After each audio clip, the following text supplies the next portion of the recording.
इसकी एक बहुत महत्वपूर्ण कंसेप्ट है महाभारत में। मैं आपको वो छोटी सी कहानी बताता हूं तो आप उसका आनंद ले पाएंगे कि भारतीय परंपरा में कितनी शानदार बात कही गई है। महाभारत आप जानते हैं क्या होता है ना। तो महाभारत का युद्ध चल रहा है कुरुक्षेत्र में, और युद्ध काफी सघन बिंदु पे आ चुका है, खतरनाक बिंदु पे आ चुका है।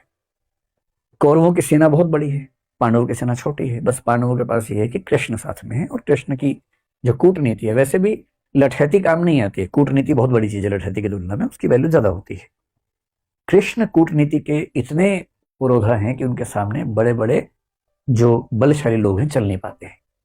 अब हो क्या रहा है?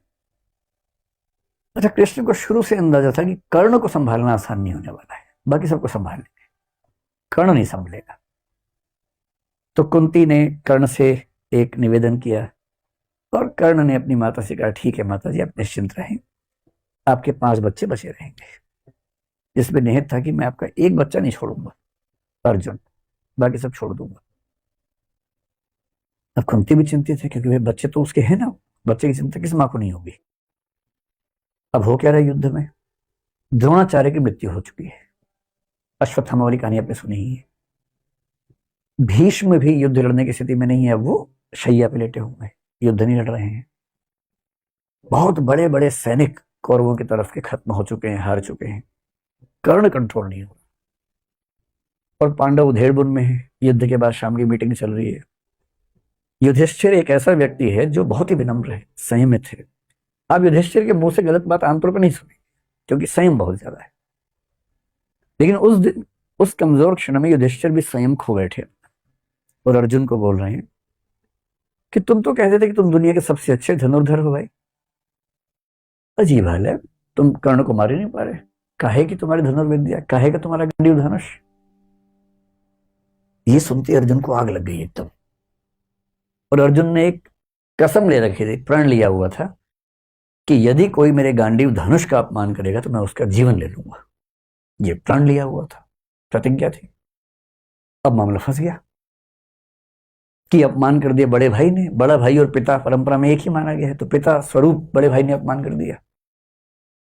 अब अर्जुन परेशान है कि यार मुझे प्रतिज्ञा पूरी करने के लिए भाई का वध करना पड़ेगा। कृष्ण समझ गया कि ये मामला ठीक कर रहा हूं। कृष्ण उसके पास गया, बोले चिंता मत करो यार, रास्ता है इसका। क्या रास्ता है? बोले शास्त्रों में कहा गया है कि पिता का अपमान करना और पिता की हत्या करना बराबर बात है। तो तुम युधिष्ठिर का अपमान कर दो, तुम बड़े भाई के वध के पाप से मुक्त हो जाओगे। उसने कहा ये ठीक रहेगा।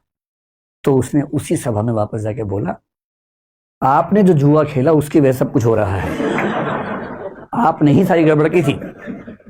उस दिन आपने पत्नी को दांव पे लगा दिया, राज्य को दांव पे लगा दिया। आपकी वजह से वनवास हम सबको मिला, हम सबका जीना मुश्किल हुआ। ये आप जिम्मेदार हैं इसके। युधिष्ठिर अवाक देख रहे हैं कि ये क्या बोल रहा है भाई, कैसे बोल रहा है। फिर कृष्ण ने संकेत किया, हो गया बस पर्याप्त है। अब वापस आए। युधिष्ठिर तो चुप हो गए। उदार तो आदमी चुप हो जाता है, ऐसे क्या बोलेगा उसके बाद। अब अर्जुन को गिल्ट फीलिंग बड़ी खतरनाक है। कृष्ण के पास बैठ के बोल रहा है कि मैं ये झेल नहीं सकता। पिता की निंदा और पिता की हत्या बराबर है। मैंने पिता की निंदा की, यानी कि मैंने पिता की हत्या की है, और पिता की हत्या के बाद मैं जीवित रहूं ये संभव नहीं है। मैं तो खुद को खत्म करूंगा। सबने समझा है, पर वो अड़ गया ना, और फिर चिता तैयार कर ली गई उसके लिए। अब कृष्ण को लगा बताओ यार, एक सोल्यूशन निकाला है तो मामला दूसरा फंस गया। फिर कृष्ण ने मामला संभाला। कृष्ण तो मामला संभाल लेते हैं। कृष्ण बोले देखो, शास्त्रों में एक बात और कही गई है। तो अर्जुन तो तैयार था एकदम। तो उसने कहा क्या कहा गया है? कृष्ण ने कहा, आत्म प्रशंसा और आत्महत्या बराबर है, इसलिए अपनी तारीफ कर लो, आत्महत्या हो जाएगी।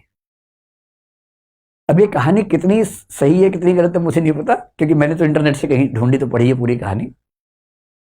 पर एक रोचक बात है, आत्म प्रशंसा को, नार्सिसिज्म को आत्महत्या माना गया है।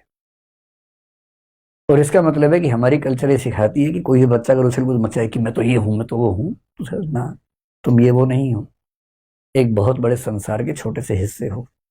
उतने ही हो, उतना ही अपने आप को समझो।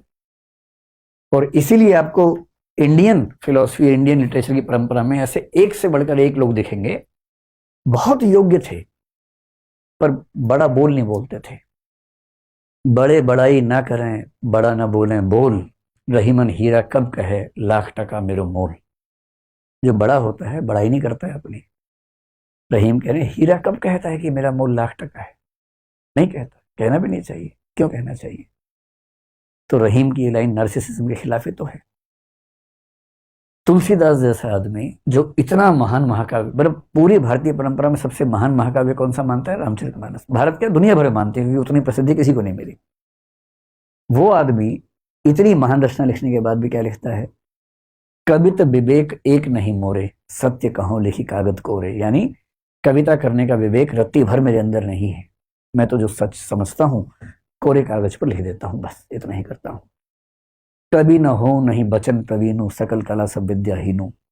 ना कवि हूं ना भाषा की प्रवीणता मेरे अंदर है, सारी विद्याओं से हीन हूं, बहुत ही छोटा व्यक्ति हूं। ये वो व्यक्ति कह रहा है जिसने दुनिया का सबसे सफल महाकाव्य लिखा है, क्योंकि उसके संस्कार ये कहते हैं कि अपनी प्रशंसा करना बहुत बुरी बात है। कबीर दास ने पूरी दुनिया में आग लगा दी, इतना अच्छा साहित्य लिखा, इतना अच्छा साहित्य लिखा। और जब किसी ने पूछा कि आप इतनी अच्छी कविताएं कैसे लिखते हैं, तो क्या कह रहे हैं? तुम जिन जान्यो गीति हैं वह निज ब्रह्म विचार। तुम जिनको मेरी कविताएं बता रहे हो ना, कविता वविता कुछ नहीं है, मैं तो अपनी बात भगवान के बारे में लिखता हूँ, आप उसको बोलते कविता है। कविता कहाँ? ना मैं पढ़ा लिखा हूं ना मैं कुछ जानता हूं। मतलब कबीर कह रहे हैं कि मैं पढ़ा लिखा नहीं हूं, जबकि उनका साहित्य पढ़ के लोग पीएचडी कर करके खत्म हो गए हैं, पर वो कह रहे हैं कि मैं तो पढ़ा लिखा नहीं।